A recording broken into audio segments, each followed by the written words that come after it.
as it is CrunCher versus Rhett. CrunCher has he's been struggling to find that first victory here in the NASL, and I feel like if I could be so bold, I'm going to say that he's going to continue that struggle, because I don't think he's going to beat Rhett today. No, I don't think so either. CrunCher is, of course, our American Orange Protoss on the right top side of this map, and Liquid Red is our Red Zerg on the right bottom side of this map.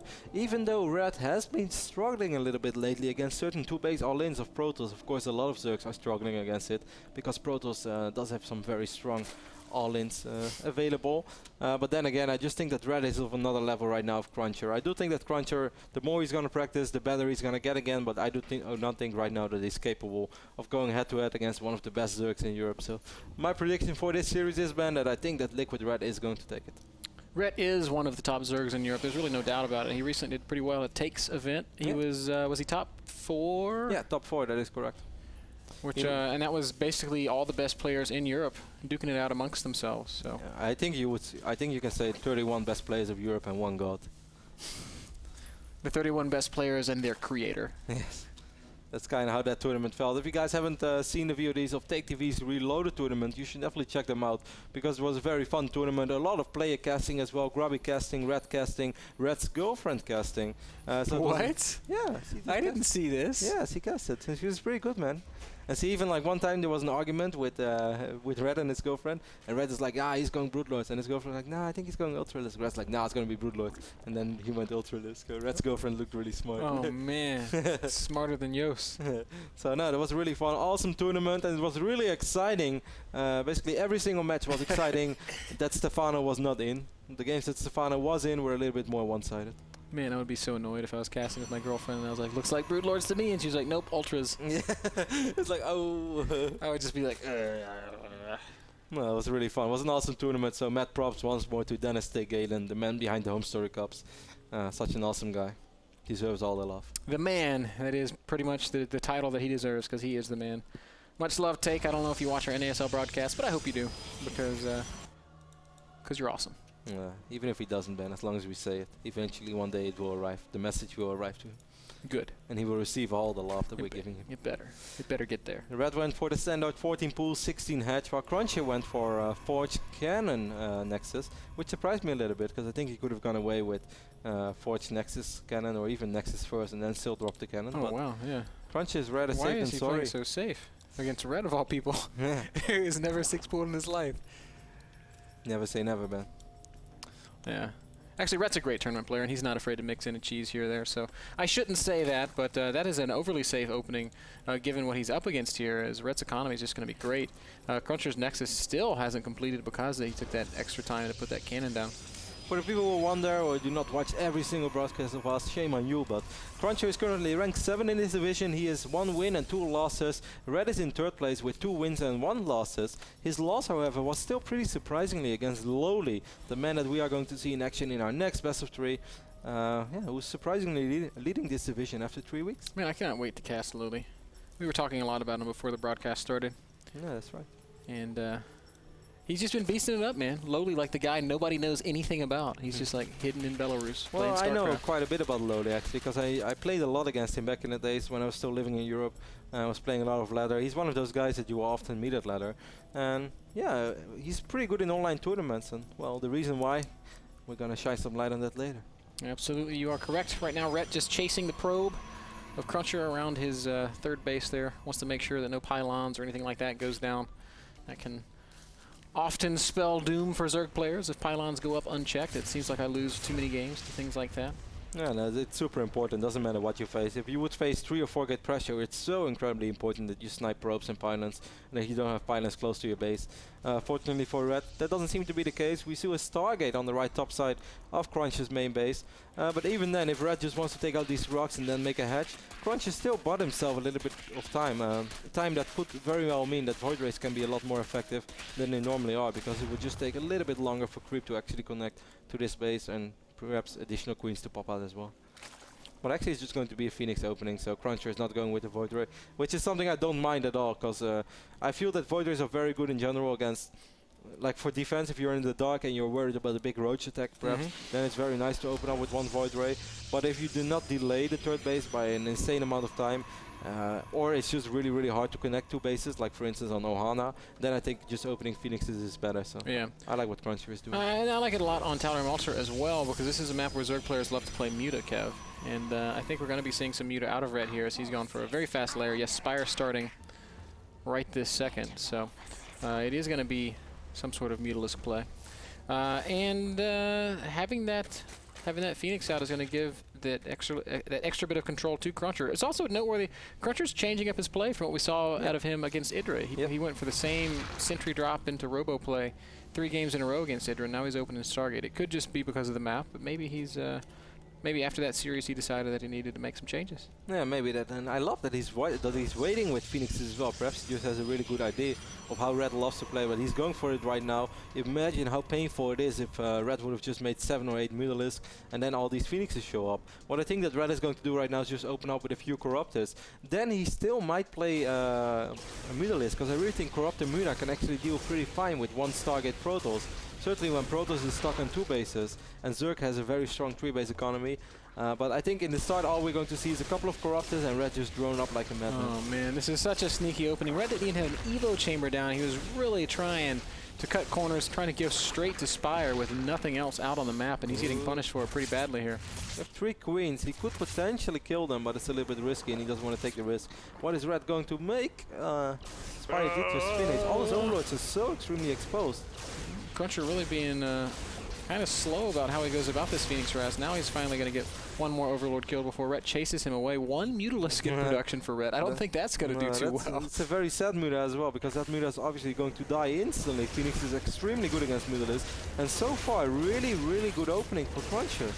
Yeah, even going to pick up some drones. Wow. A couple more Overlords popping out, but speed's done, so it's going to be much harder for these Phoenixes to get any Overlord kills. They will be able to pick off a Mutalisk though. Yep, there is a Mutalisk. And yeah, so Phoenix is just kind of flying around doing their thing. And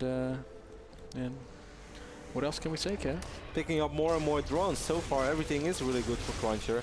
I'm so surprised that Red tried to get out the Mutalisk first rather than Corruptors. That makes actually no sense to me, because even with just 2 or 3 Corruptors are really fine. This Phoenix ball just keeps growing.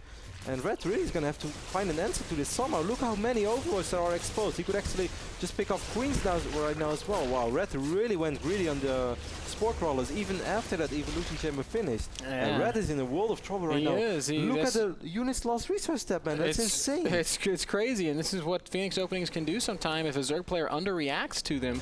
And that's exactly what Red did. He just kind of took it for granted. And now he's kind of got his back against the wall. He's having to make so many Spore Crawlers. He has been adding tons and tons of drones. His economy is still, you know, great. Yeah. It's 63 drones to 53 probes, 3 base to 2. But will he ever be able to get a real army out when CrunCher is deciding to move out? CrunCher, he has 1 Zealot working on Destructible Rocks, but that's literally it. So I think he's going to follow this up with a big 2-base play. He has a little bit of money saved up. Now he's going to wipe in more Zealots. I think CrunCher would be silly not trying to win this on 2-base. Well, that's me. I think a 2-base push would be really smart, Kev. I agree with you, but it looks like he's pretty content on taking a 3rd. There are still so many Overlords, quite exposed for Red, and now this Queen is a little bit exposed as well. He's going to end up losing this Queen. How many Queens we have left? Only 2 Queens right now for 3 hatcheries. And look at these Overlords, man. By the time that these 4 Overlords make it back to this Spore Crawler, 3 of them are dead. This game is so silly. CrunCher has seen that Red is only making drones. I really don't understand why he doesn't want to put on any additional gateway pressure. Look at this unit's lost resource step. That's insane. How often will you see this? CrunCher against Red. Red lost 2,300 resources. CrunCher lost 50. Well, that's I wasn't expecting it either. Finally, CrunCher's starting to warp in a few more units. He's adding some gateways. Hasn't built that 3rd just yet, but a little bit of a Zergling run by. But CrunCher's on top of it, man. He drops the force field, blocks them all out.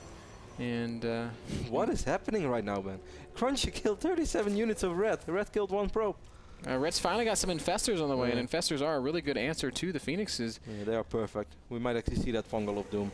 That was actually what I was expecting, but he took so much damage that it just took quite a while before him to actually stabilize. Now finally he has a lot of Spore Crawlers.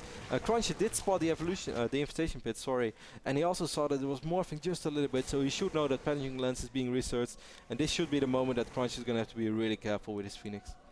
Yeah, you would think so. He's spread them out a little bit, just putting them out. I guess just using them as scouts at this point in the game. Red's up to 90 drones, by the way, Kev. I don't know if you had caught that or not. But I did not know it was 90. It's many drones on the map for Red right now. But that's kind of the thing. You nailed it when you said CrunCher should just try to end it on 2 bases. Now it's 3 base to 3 base. Or, I mean, Red's taking a 4th even. Yeah, like, okay, you killed a ton of units right now with your Phoenix, but what does it really matter? And now actually Red is going to start making Mutalisk again. Oh, here comes his fastest first fungal lands. Well, he should be able to kill these 3 Phoenixes. I kind of like the way that CrunCher's just doing this with a handful of Phoenixes. He's still going to lose 3 Phoenixes. 3 Phoenixes for or 2 Phoenixes for a single infestor is not a wow, not a great 19 trade. Mutalisk at once for Red. That's insane. Phoenix count right now is 9, though, and I think 9 Phoenixes are still okay. No, I think it's really hard to play with Phoenix when there are also infestors on the map. Then you can really only use those Phoenixes defensive, and you shouldn't forget about the upgrades as well, Ben. That's true. He's going to have 1-2 upgrades on these Mutalisks, and in this way that Red is playing this, he's actually going to be able to deal with all these Phoenixes pretty easily. Ooh, here come all the Mutalisks, and now CrunCher knows what's up. 2, and now there are 5 Phoenixes on the map, and that's gonna be a more difficult task for CrunCher. And now you're sitting here with Colossus as well. He does have quite a few Blink Stalkers. The upgrades are 2-0, but this is a really, really big Mutaflock. It's a huge Mutaball, and there's the big offensive blink from CrunCher. Tries to pick off a couple of units that may have killed 2 there, but it doesn't really matter. Yeah, nothing can hurt Red anymore. It really doesn't. He's got the ultimate economy. He's basically maxed out. He's going to be at 2-2 on these mutas momentarily. He has 96 drones. Yeah, I know. That's almost ridiculous. Just killing probes right now. You can actually trade 1 muta for a probe, and he'll be fine with that. That's sort of cost efficient for him. CrunCher does still have a large army. He's at 140 supply. He's going to be able to max out sooner or later. And I sort of feel like this is inevitably going to evolve into a base trade. Because it's just, I mean, this is just what the armies look like. I think it's going to take a long time before CrunCher even to max out.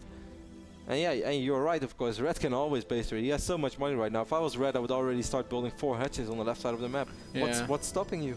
Hey, and this is a perfect opportunity for me to plug the thing that I like almost as much as Reapers. That's Muta with Nidus. I think you might like this more, Ben. If this was Metropolis, you would say you like it more than Reaper Expand. Man, it's the most OP thing in the world on Metropolis.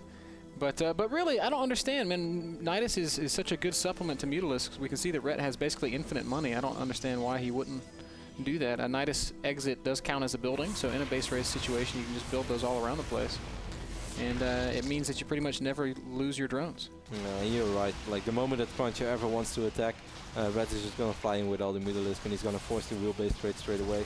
Unless CrunCher eventually... Oh, he's getting a lot of High Templars right now. He's researching Storm, so maybe he wants to secure 4 bases. But then I do not really even want to think about the bank of Red, because that's going to be absolutely insane. That was a suicidal stalker, man. Just jumped forward into the Zerglings. Good positioning by CrunCher, though. He knew it was coming, though. He just wanted to be ahead of his time. A lot of Zerglings going to go down here, and now CrunCher is going to blink up underneath these mutas. Gets a few pretty good kills, but Red has no issues with just rebuilding all of them. I'm surprised that he hasn't gotten his hive yet, as that infestation pit is done. Red should really get more hatches right now, Ben. Red has been playing pretty well, despite his start where he took so much damage from those Phoenixes. I love how he read the game. Certainly when he, I'm not even sure if he scouted that CrunCher was working on those rocks. I think he scouted with 1 Ling when there was only 1 Zealot. He had the Overlord there, by the way. So maybe that's why. And he's been playing it pretty well since then. But right now, there's absolutely no excuse for Red to not be expanding all around the map. Yeah, I agree. He should have a hatch at every possible expansion. There's nothing that CrunCher can really do to deny it. Especially after losing those Phoenixes, losing his ability to see around the map. Red's got great vision of everything. Yeah, look at it if you're CrunCher right now, by the way, guys. This is like nightmare scenario for Protoss. All you see are your 3 bases. And you know that there's this really, really big Mutaball somewhere. So just floating around your bases, man. It can hit you. It's basically like this kick in the balls thing. Any random moment. Any random moment you leave. or any random moment when you're out of position like this one, as about mutas. 45 mutas fly into the main base of CrunCher. This is stupid. They're going to kill a couple of cannons and then float right out. Honestly, they could go to the third base and do some good damage. There's only 2 High Templar there. Wow, Red's just going to fight this ball right now, but there are so many Stalkers, a couple of Archons as well. He did pick off a lot of Stalkers, and yeah, after all, he can trade because he's earning way more money than CrunCher does. Wow, he can kill everything here, Kevin. He's going to kill all the Stalkers. The Mutas are just going to fight the army straight up and win. The upgrades, of course, making a really big impact. And I am a little bit surprised to see the fight go this way, but finally a Storm goes down, but doesn't really do that much damage, and finally Rhett is going to back out of there. Red, meanwhile, is expanding right now on the left top and left bottom side of this map as well, and he's still just making more and more Mythos. Nice Storm right there by CrunCher. That's just the only real way to actually deal with this insane group of Mythos. But Red already has his backup army ready in his main base. He has a lot of Spine Crawlers as well. He's just slowly picking apart CrunCher. Yeah, and with hatcheries in the corners of the map, there's really, I mean, CrunCher just lost all his Stalkers, so he can't even, like, Mutas alone are going to be a real task for this army to deal with, much less the Spine Crawlers and the Infestors. Ooh. Nice blink. Almost picks off a Mutalist. Well, Stalkers do so little damage right now against Mutas with those upgrades, despite these Stalkers being 3-1. Yeah, 2-2's pretty good, Kev. It's awesome. Bailing as being morphed in for Red now as well. How many Zerglings does he have on the map? 77, so just imagine if he would roll in with 77 Banelings. He doesn't really have to guess for that over. Hypothetically speaking. Oh, he's got gas for quite a few. Mutas are going to fly right to the main. Beautiful Fungo Band. Ooh, Red, if you all the Zealots. Only land that 2 more times. Yep, Mutas are just going to lay waste to this. Nice Storms by CrunCher, though. Wow, really good Storms by CrunCher. He's taken a lot of damage from the Storm and from the cannons and from the Archon that was there. He still has enough to clean this up, but you know, those Mutas are looking less and less formidable in a fight, Kev. One more High Templar coming in, letting a pretty decent Storm. Not sure how many. Damn it. Maybe got 3 or 4. Yeah, that's another High Templar is going to come take a shot. These Mutas pretty stacked. Rhett might not be watching right now. Storm goes down, and wow, 5 Mutas died. And now this Warpin might be able to actually deal with this. Yeah, oh, not with Zerglings. Zerglings were coming in as well. He's going to try to blink into safety. He has quite a few cannons over here. This base is still safe, so he has something to fall back on. But the problem is he's going to lose all his production facilities, and that's a pretty big problem in the base race. CrunCher just can't decide what he wants to do with this army at Rhett's front. He's like just kind of walking in and out. He is going to go for it, I suppose. Storm not that good against Spine Crawlers. High Templar up in front taking some damage. I don't know what they're trying to storm, Kev. There's not anything there. A couple of Zerglings and an Infestor. But really the Spine's holding up pretty well. They've killed a lot of units. Every single Zealot is dead. Just a handful of Stalkers, Immortals, and that 1 Colossus is left. Also some High Templar. That's Storms. Those Storms. Well, actually, those Storms work out to be okay. All the Zerglings melting away. Really bizarre game. CrunCher dipping all the way down to 80 supply. Rhett's still at 150 though. And again, he's got these expansions are all around the map, so it's like no matter what CrunCher does, Rhett's still, you know, he's still alive. CrunCher has 23 probes left right now, which is, well, obviously pretty low, but since he's only mining from 1 base, it's almost okay if he would go up to 35. He basically just has a 1 base economy. This is a fight that, well, okay, reinforcements are coming in from the back as well, though. I guess Red is just going to clean up right now. Yeah, that's going to be it. Only 74 supply left for CrunCher. And he's going to tap out. GG comes from CrunCher, and Rhett will take game number 1. Strange back and forth action there, Kev. I honestly, I mean, you said it very, very well when you said, I don't understand why CrunCher doesn't try to win on 2 bases. He should have. Like, during all that Phoenix harass, he was doing so much damage, and all Rhett was doing the whole time was droning. And if CrunCher just pushed, if he just pushed with 8 Zealots, that would have been... Yeah, not even 8 Zealots. I mean, he already had the robotics facility in his main base. So basically, like, Phoenix had a really nice opening for you to transition into Colossus, because most of the ways that people enter to Phoenix arrest is like either Infestors or Hydralisk even, while Red was not going Hydralisk in this case. And there was a Spy already, but still, it opens sort of a nice window for Colossus. If you push with 2 Colossus and the rest is Stalkers, if CrunCher would push with 135, 145 supply, Red is going to have maybe 160 supply, of which 90 supply is drones. And there's absolutely no way he's going to be able to deal with that. Yeah, you're exactly right. Instead, CrunCher just sort of allowed Ret to drone up, and then Ret was able to make so many mutas, and when that happens, this happens. Mutas fly in, and 44 mutas against 27 stalkers. The mutas actually trading incredibly cost-effectively here. They're spread out enough that the Archons aren't really splashing. Those 1-2 upgrades, man. Yeah. And I didn't think the fight was going to be this close, but Red just dominates. Big problem is that the Archon wasn't able to fight either. Yeah, stuck in the back. And when he did get shots off, it was only on single mutas. So very well played. I'm going to say this, very well played by Rhett, but CrunCher allowed him to do that. Like CrunCher. I mean, this was a nightmare scenario for Red. This was like the worst possible option. He didn't prepare for Phoenix. I think he prepared for gateway pressure or just anything else, since he did have a few spine crawlers traded, but he had absolutely zero anti-air. That's Phoenix paradise.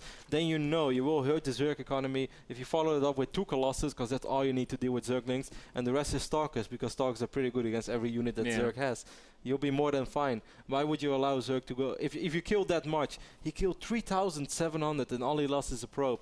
Then you can literally all in 5 different ways and you'll be fine. If he would have made mass charge lots, he would have been fine. Yeah, I mean, he had infinity options. Instead, he chose to take a third base, and it turned out to be the wrong choice. You know what it reminded me of a little bit? Of Rain against Sen, when Rain just killed like 35 drones, and then he plays like the most defensive TVZ ever, where he goes mech 3 base. So Sen is like, okay, I lost 30 drones, let me just remake 50 drones, and I'm still ahead, and eventually I steamroll you. You're right.